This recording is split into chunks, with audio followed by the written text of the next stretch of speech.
students, welcome back to my class.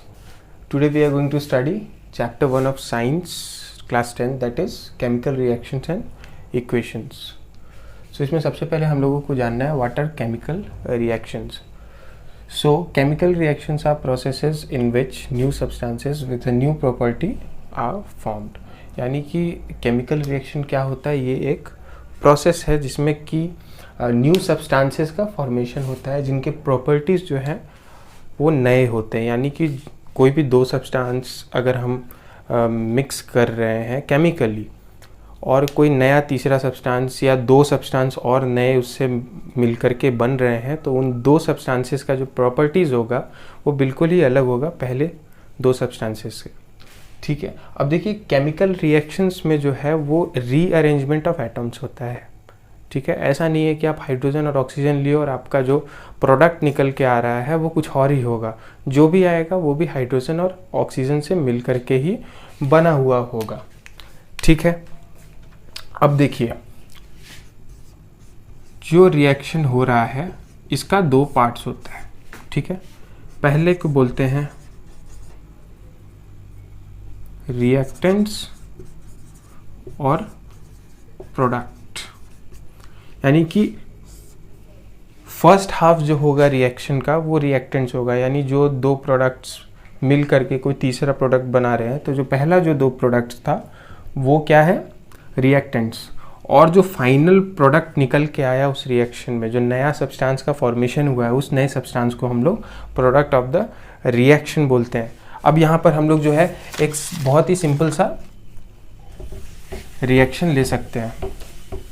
हम लोगों ने पढ़ा है मैग्नीशियम रिबन के बारे में, उसको जला करके हम लोग एक्सपेरिमेंट भी देख चुके हैं. सो एक रिएक्शन अभी मैं लिखूंगा. जो मैग्नीशियम है किस फॉर्म में है, रिबन के फॉर्म में है. ठीक है, इसको जब हम लोग कंबशन इसका करते हैं, इसका मतलब है ऑक्सीजन के साथ रिएक्ट हो रहा है. ये कहाँ से आया, एयर से आया. ये जो है रिएक्टेंट्स हैं. ठीक है, ये जो हो गए रिएक्टेंट्स हो गए. तो प्रोडक्ट क्या मिलेगा, मैग्नीशियम ऑक्साइड मिलता है. Magnesium oxide. और ये क्या होता है, एक वाइट पाउडर होता है. तो ये जो हमने अभी लिखा है ये हो गया एक केमिकल इक्वेशन. कौन से फॉर्म में है, वर्ड फॉर्म में. यानी ये एक वर्ड इक्वेशन है फॉर अ केमिकल प्रोसेस या फिर रिएक्शन. ठीक है, ये पूरा यहां जो हो रहा है उसको हम लोग बोलते हैं केमिकल रिएक्शन. और जो ये हमने यहां लिखा है, लिख करके जब आप किसी भी केमिकल रिएक्शन को दिखाते हैं वो हो जाता है उसका इक्वेशन. ठीक है, अब देखिए इक्वेशन लिखने का बहुत सारा तरीका है. अब इसी चीज़ को सोचिए आप अगर डिस्क्रिप्टिव वे में लिखते कि when magnesium is combined with oxygen which is present in the air, it gives us magnesium oxide which is white in colour, it is a powder like texture. अब इतना लिखेंगे तो क्या वो बहुत ही लेंदी हो जाएगा, समझने में दिक्कत होगा. इसलिए ये उसका एक शॉर्ट फॉर्म है. यानी कि वर्ड के फॉर्म में ये प्लस और ये एरो दे करके हम लोग जो है कोई भी केमिकल रिएक्शन को केमिकल इक्वेशन के थ्रू दिखाते हैं. अब ये भी जो तरीका है थोड़ा सा अभी भी लेंदी है, इसको और अभी इजी हम लोग बना सकते हैं. सो इजी कैसे इसको बनाते हैं हम लोग, तो ये जो वर्ड फॉर्म है इस वर्ड फॉर्म को अब हम लोग केमिकल फॉर्म में लिखेंगे. यानी कि इन सारे जो भी कंपाउंड्स हैं, ठीक है, इन सब के अब हम लोग जो है केमिकल नेम्स लिखेंगे. जैसे मैग्नीशियम को हम लोग क्या लिखते हैं, Mg मैग्नीशियम, प्लस ऑक्सीजन क्या होता है, O2. ठीक है, रिएक्शन हुआ मैग्नीशियम ऑक्साइड MgO. MgO छोटा हो गया ना और भी ज़्यादा, अभी इतना बड़ा था, कितना सा हो गया. और इसको देख करके आप इजीली शॉर्ट वे में अच्छे से बतला भी सकते हो किसी को. अब यहाँ पर देखिए एक चीज़ छूटा है जो कि है हीट, हीट देंगे तभी कंबशन होगा, बिना हीट का तो कंबशन होता नहीं है। तो यहाँ हीट देना पड़ेगा हमें रिएक्शन करवाने के लिए। अब देखिए एक प्रॉब्लम अभी क्या है इस रिएक्शन में कि नंबर ऑफ एटम्स जो लेफ्ट हैंड साइड में है रिएक्शन के और जो number of atoms right hand side में है रिएक्शन के वो अभी बराबर नहीं है। फॉर एग्जांपल ऑक्सीजन देखिए यहाँ कितना है, लेफ्ट हैंड साइड में 2 है, बट यहाँ पर कितना है, 1 ही है ना। तो जो रिएक्शन जिसमें नंबर ऑफ एटम्स LHS के और RHS के बराबर नहीं होते हैं वैसे रिएक्शंस को हम लोग क्या बोलते हैं, अनबैलेंस्ड केमिकल इक्वेशंस। और जब इसको हम लोग इक्वल कर देंगे तो वो हो जाएगा बैलेंस्ड केमिकल इक्वेशन। 2 टॉपिक और आपका क्लियर हो गया कि बैलेंस्ड केमिकल इक्वेशन क्या होता है और अनबैलेंस्ड केमिकल इक्वेशंस क्या होते हैं। अब हम लोग सीखेंगे बैलेंस करते कैसे हैं किसी भी गिवन केमिकल इक्वेशन को। सो अभी हम लोगों ने केमिकल रिएक्शंस देख लिया, केमिकल इक्वेशंस देख लिया, बैलेंस्ड केमिकल इक्वेशन क्या होता है, अनबैलेंस्ड इक्वेशंस क्या होते हैं। अब बैलेंस करते कैसे हैं। अब देखिए हमारे पास एक गिवन केमिकल इक्वेशन है, क्या है, Fe + H2O gives Fe3O4 + H2। अब ये जो है अनबैलेंस्ड है, कैसे देखिए, Fe यहाँ कितना है, 1 है LHS में, बट यहाँ 3 है। ऑक्सीजन यहाँ 1 है, यहाँ 4 है। हाइड्रोजन तो बराबर है, बट हर एक एटम जो है बराबर होना चाहिए। नंबर ऑफ एटम्स LHS पे जितने भी होंगे RHS में उतना होना ज़रूरी है। तो अब इसको हम लोगों को बैलेंस करना है, ठीक है। अब देखिए जिस मेथड से अभी हम लोग इसको बैलेंस करने वाले हैं उसको बोलते हैं hit and trial method. Maths में आप ये पढ़े होंगे, हिंदी में इसको बोलते हैं तुक्का लगाना, ठीक है। तुक्का लगा के देखेंगे, जो तुक्का बैठ गया यानी वो सही है, यानी आप गलत भी हो सकते हो, इस पर ऐसा कोई बात नहीं है, आप गलत हो सकते हो, ठीक है। एक का बैलेंस करने जाओगे दूसरा बिगड़ जाएगा। तो ये प्रैक्टिस से आप सीखोगे, इसलिए इसका नाम ये हिट एंड ट्रायल मेथड। तुक्का लगाइए, देखिए वो सही है या नहीं है। अब इसमें कोई पर्टिकुलर रूल्स होता नहीं है, ठीक है, बट इन जनरल गलती कम से कम हो इसके लिए क्या करते हैं, जो सबसे बड़ा कंपाउंड होता है, जैसे यहाँ क्या है Fe3O4, यहाँ नंबर ऑफ एटम सबसे ज़्यादा है, तो ये सबसे बड़ा कंपाउंड है इस पूरे इक्वेशन में, इस रिएक्शन में। तो उस कंपाउंड को हम लोग पकड़ के स्टार्ट करते हैं बैलेंस करना। मोटिव याद रखिएगा बैलेंस करने का, LHS इक्वल्स RHS होना चाहिए, यानी नंबर ऑफ एटम्स जो LHS में होंगे उतने ही एटम्स RHS में होने चाहिए। तो अभी हम लोग इसको देखते हैं, ठीक है। तो यहाँ पर क्या दिख रहा है, आयरन 3 है, ऑक्सीजन 4 है।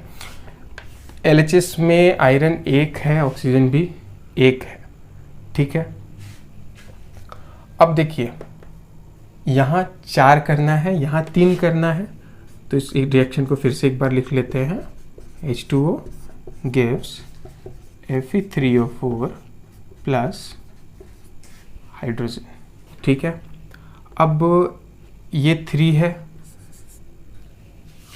कितना हो गया, आयरन 3, यहाँ भी आयरन 3, ये ऑक्सीजन 4 है, यानी कि इसको 4 करना होगा, 4 ऑक्सीजन हो गया। लेकिन हाइड्रोजन यहाँ कितना हो गया, 8 हो गया ना, 2 पहले से था, इंटू 4, याद रखिएगा ये मल्टीप्लाई हो जाता है, जो भी नंबर्स आगे आप दीजिएगा यहाँ जितना होगा ना उससे मल्टीप्लाई हो जाएगा। यहाँ 2 है यानी कि टोटल 8 हो गया, तो यहाँ 2 ही था तो यहाँ पर भी 8 हो गया। अब देखिए, अब बुक्स में आप देखे होंगे टेबल बनाया हुआ रहता है, कैसा टेबल आप बना सकते हो, पहले देख लीजिए, ठीक है। LHS का टेबल देख लेते हैं, क्या है, कौन कौन से कंपाउंड्स है, Fe, ठीक है, एक काम करते हैं, Fe, हाइड्रोजन है, ठीक है, और क्या है, ऑक्सीजन है, ठीक है। LHS और RHS में कितना कितना है, ठीक है, ये हो जाएगा LHS, ये हो जाएगा RHS। यहाँ पर अभी हम लोग डायरेक्ट देख रहे हैं, ठीक है। LHS में आयरन कितना है टोटल 3, RHS में कितना है 3, हाइड्रोजन कितना है यहाँ 4 2 ज़ा 8, यहाँ कितना है 4 2 ज़ा 8, ऑक्सीजन कितना है 4, ऑक्सीजन कितना है 4, नंबर ऑफ एटम्स बराबर है ना। इसका मतलब कि ये जो इक्वेशन हुआ ये क्या हो गया, बैलेंस्ड केमिकल इक्वेशन। इसी इक्वेशन को हम लोग बोलते हैं बैलेंस्ड केमिकल इक्वेशन। और ये जो इक्वेशन दिया हुआ था ये क्या था, अनबैलेंस्ड केमिकल इक्वेशन। अब देखिए अनबैलेंस से हम लोगों ने बैलेंस्ड केमिकल इक्वेशन में ट्रांसफॉर्म कर दिया है। अब देखिए किसी भी इक्वेशन को अच्छे से दिखाने के लिए बैलेंसिंग ज़रूरी है, यानी कि आपको अगर कभी भी एक अच्छा केमिकल इक्वेशन लिखना है तो उसको आपको बैलेंस करना ज़रूरी है। इसीलिए हम लोग बैलेंस करते हैं ताकि किसी को भी अच्छे से समझ में आए। दूसरा एक और चीज़ हम लोग खूबसूरत बनाने के लिए केमिकल इक्वेशंस को करते हैं, वो है स्टेट को लिखना, कि आप जो भी यहाँ पर कंपाउंड्स लिए हो, जो भी एटम्स यहाँ पर है, वो कौन से स्टेट में है, गैस में है, सॉलिड है, लिक्विड है, वो स्टेट भी लिखना पड़ता है यहाँ पर। ठीक है, अब जैसे ये हाइड्रोजन गैस हुआ, गैसीय स्टेट होगा, सॉलिड होगा, लिक्विड होगा, सॉलिड होगा। ठीक है, तो ये स्टेट इस तरीके से ब्रैकेट में हम लोग लिखते हैं। तो अब देखिए फाइनल रिजल्ट क्या आ गया, यहाँ एक बार फाइनल रिजल्ट लिख देते हैं। क्या आ गया हमारे पास, 3Fa सॉलिड प्लस 4H2, ये गैसीय स्टेट होता है। ठीक है, गिव्स यू Fe3O4 जो कि सॉलिड होगा प्लस 4H2 जो कि गैस होगा। ये एक परफेक्ट केमिकल इक्वेशन बन गया। ठीक है, तो इस तरीके से जब हम लिखते हैं तो इससे ये ज़्यादा अच्छा है। इसका ट्रांसफॉर्मेशन हमेशा ऐसे करके आपको लिखना है। ठीक है, और अभी तो क्वेश्चंस भी आएगा बैलेंस करने के लिए, ये तो आपको पढ़ना ही है ताकि आगे आप जब भी केमिकल इक्वेशंस का यूज़ करें इस फॉर्म में करें। ये आपका स्टैंडर्ड फॉर्म है किसी भी केमिकल इक्वेशन को रिप्रेजेंट करने का। अब देखिए दो तरह का रिएक्शंस बेसिकली, अभी हम लोग टाइप्स ऑफ रिएक्शन नहीं देख रहे हैं, बट जो बात आया किसी भी केमिकल इक्वेशन को लिखने का, तो इसमें ना हम लोगों को हीट और एनर्जी का भी डिस्क्रिप्शन देना पड़ता है, यानी कि हीट क्या उसमें इन्वॉल्व हुआ था रिएक्शन में, या क्या हीट या एनर्जी एक बाई प्रोडक्ट निकला है उस केमिकल रिएक्शन का। तो उस बेसिस पे दो तरह के रिएक्शन होते हैं, आप जानते हैं, एक्सोथर्मिक एंड एंडोथर्मिक रिएक्शंस। पहला हम लोग अभी देखेंगे वो है एक्सोथर्मिक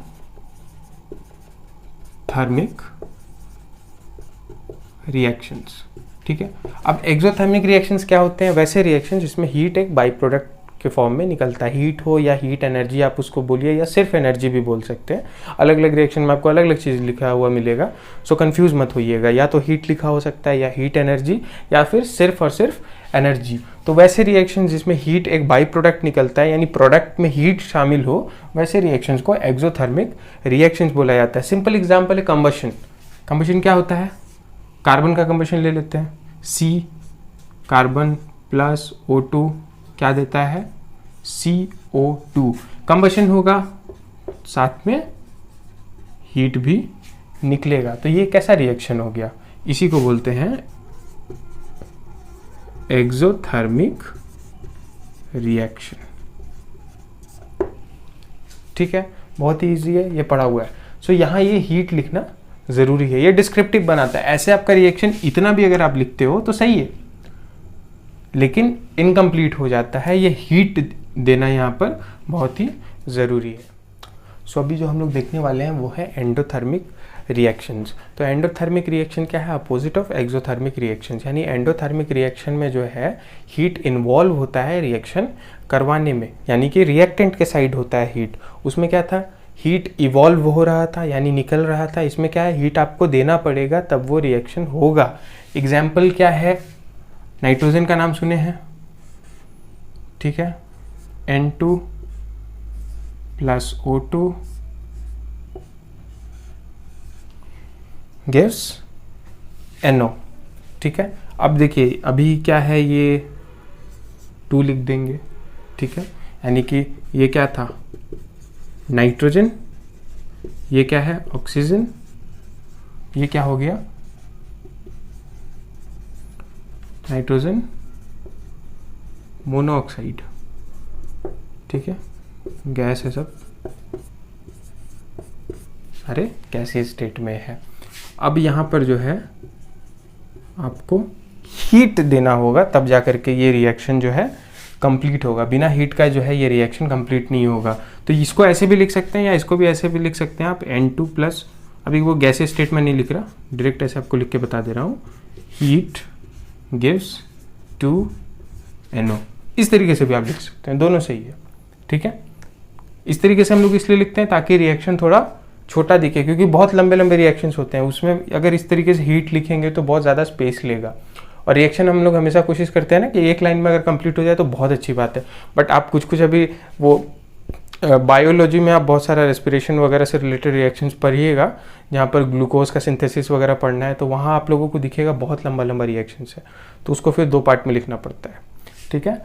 तो ये हो गया आपका एंडोथर्मिक रिएक्शंस। अब जो हम लोग आगे देखने वाले हैं वो है टाइप्स ऑफ केमिकल रिएक्शंस। सो अभी जो है हम लोग देखने वाले हैं टाइप्स ऑफ केमिकल रिएक्शंस। तो देखिए ये 5 टाइप ऑफ केमिकल रिएक्शंस आपको अभी पढ़ना है। उसमें पहला क्या है, कॉम्बिनेशन रिएक्शन, दूसरा है डिकम्पोजिशन रिएक्शन, तीसरा है डिस्प्लेसमेंट रिएक्शन, चौथा है डबल डिस्प्लेसमेंट रिएक्शन, पांचवा है ऑक्सीडेशन एंड रिडक्शन रिएक्शन। अब देखिए इसमें ये सारा आप जानते हैं, बहुत सारा अभी आप पढ़ भी चुके होंगे केमिकल रिएक्शंस इनसे रिलेटेड, बट ये जो टॉपिक है लास्ट का, ये हम लोग एक सेपरेट क्लास में अलग से अच्छे से डिटेल में पढ़ेंगे, क्योंकि ऑक्सीडेशन एंड रिडक्शन बहुत ही इंपॉर्टेंट है फ्यूचर के लिए भी। वैसे सारा ही रिएक्शन इंपॉर्टेंट है, बट इसमें थोड़ा सा बच्चों को दिक्कत होता है ऑक्सीडेशन एंड रिडक्शन को समझने के लिए, तो उसमें एक सेपरेट डेडिकेटेड क्लास आप करेगा ऑक्सीडेशन और रिडक्शन के लिए। तो अभी हम लोग स्टार्ट करते हैं देखना पहला कॉम्बिनेशन रिएक्शन। सो अभी जो है हम लोग पहला रिएक्शन देखेंगे जो कि है कॉम्बिनेशन रिएक्शन। तो कॉम्बिनेशन रिएक्शन क्या होता है, ये ऐसा रिएक्शन है जिसमें 2 या 2 से ज़्यादा सब्सटेंसेस मिल करके एक सब्सटेंस का फॉर्मेशन करते हैं। डेफिनेशन क्या हो गया, those reactions in which 2 or more substances combine to form a single substance are called combination reaction. ये कंबाइन हो रहे हैं, 2 या 2 से ज़्यादा सब्सटेंस कंबाइन करके एक सब्सटेंस का फॉर्मेशन कर रहे हैं। ये इसका बहुत सारे एग्जांपल्स है। अभी वो मैग्नीशियम वाला हम लोग जो पढ़े थे, मैग्नीशियम रिबन, यहाँ पर सेम करेंगे। मैग्नीशियम सॉलिड होगा, क्या था, ऑक्सीजन गैस, क्या होगा, क्या देगा आपको, MgO मैग्नीशियम ऑक्साइड, जो कि क्या होगा, सॉलिड होगा, पाउडर में होता है। यहाँ पर कंबशन हुआ, या हीट भी लिख सकते हैं, हीट ही लिख दीजिए अभी के लिए। कंबशन हो रहा है तो हीट दी, एंडोथर्मिक रिएक्शन होता है। अब बात रहा, देखिए यहाँ 2 है, यहाँ 1 ही है, तो यहाँ 2 दे दिए, यहाँ 2 दे दिए, बैलेंस भी हो गया साथ साथ। छोटा सा रिएक्शन है तो ऐसे ही बैलेंस हो जाएगा। तो यहाँ क्या हो रहा है, मैग्नीशियम और ऑक्सीजन मिलके क्या बना रहा है, मैग्नीशियम ऑक्साइड, ठीक है। ये क्या है, इस नीचे नाम लिख दीजिएगा तो बहुत अच्छा होगा, मैग्नीशियम ऑक्साइड है ये तो जानते हैं। ऑक्सीजन, ये क्या है, मैग्नीशियम, ठीक है। तो क्या हुआ, मैग्नीशियम और हाइड्रोजन मिलके क्या बना रहा है, मैग्नीशियम ऑक्साइड। यानी 2 सब्सटेंस मिलके क्या बना रहे हैं, कोई एक सब्सटेंस कंबाइन हो रहा है, जैसा कि नाम है कॉम्बिनेशन रिएक्शन, यानी 2 सब्सटेंस कंबाइन हो जाएंगे और कोई एक नया सब्सटेंस का फॉर्मेशन होगा। तो ये क्या हो गया, कॉम्बिनेशन रिएक्शन। और भी इसका एग्जांपल है, पानी H2O रिएक्शन याद है, हाइड्रोजन प्लस ऑक्सीजन का क्या होता है,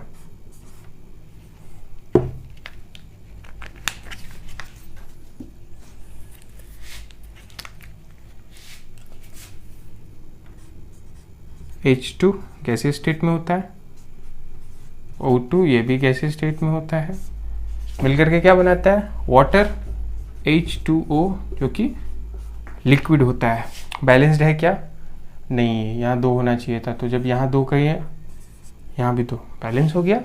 2H2 + O2 गिव्स 2H2O। अब देखिए यहाँ पर भी क्या हो रहा है, ये क्या है, हाइड्रोजन, ये क्या है, ऑक्सीजन, ये क्या है, वाटर, ठीक है। तो हाइड्रोजन और ऑक्सीजन मिलके एक कोई सब्सटेंस बना रहे हैं ना, वाटर, तो ये भी एक कॉम्बिनेशन रिएक्शन हो गया, ठीक है।